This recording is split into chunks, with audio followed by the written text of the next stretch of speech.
রাজন্যার উত্থানের নেপথ্যে কে?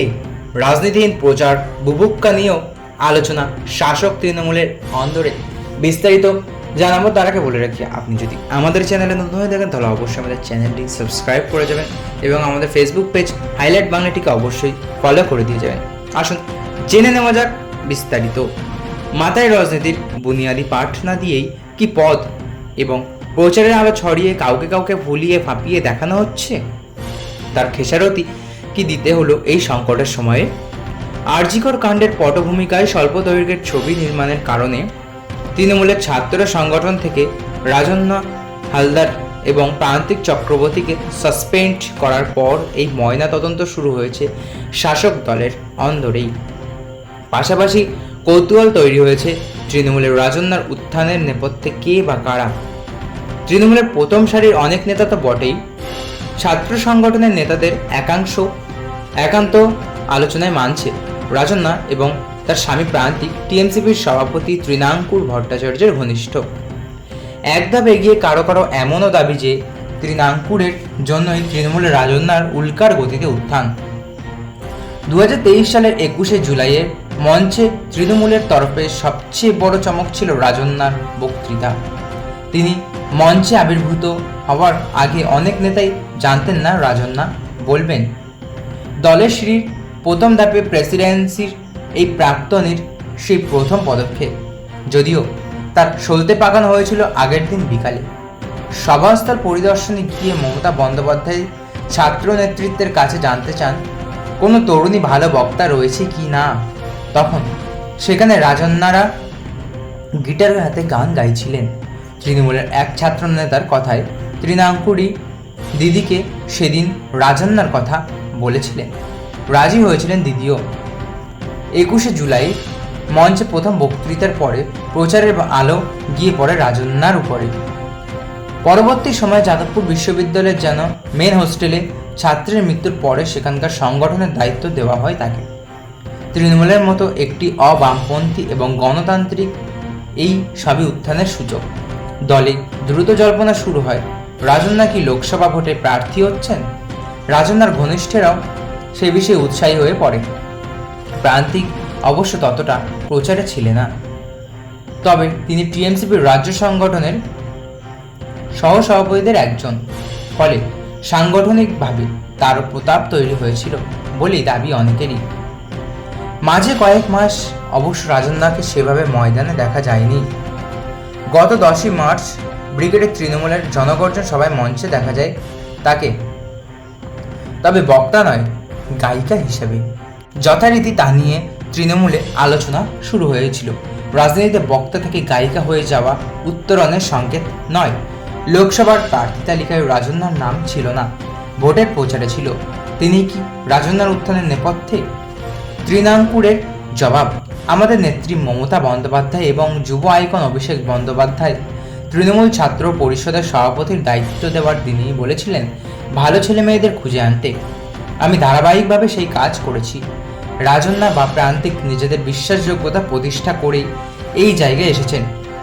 তার মানে আবার এই নয় যে তাদের সব কাজের দায় আমার বা দলের উপর বর্তায়।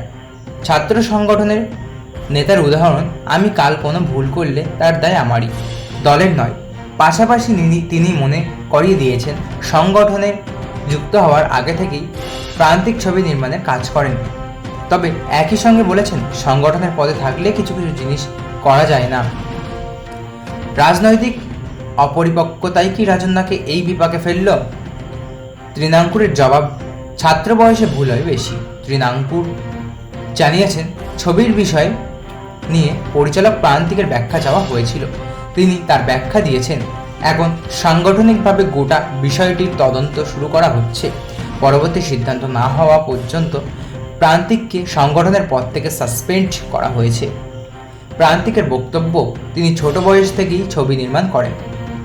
তার অনেক ছবি দেশ বিদেশের চলচ্চিত্রের উৎসবেও প্রদর্শিত হয়েছে।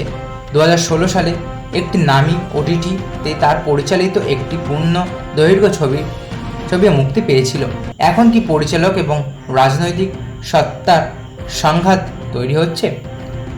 হাজরা ল কলেজের প্রাক্তনী প্রান্তিকের কথায় আমার দিক থেকে কোনো সংঘাত হচ্ছে না। গত বছরই রাজন্যার সঙ্গে আইনি বিয়ে করেছেন প্রান্তিক। ছবির প্রসঙ্গে শুক্রবার রাতে রাজন্যা বলেছিলেন, প্রচ্ছদ দেখে গোটা উপন্যাস কেমন তা নির্ধারণ করা ঠিক নয়। শনিবার প্রান্তিক বলেন, এই ছবিটি নারীর ক্ষমতায়ন, নারীর প্রতিবাদ প্রতিরোধে।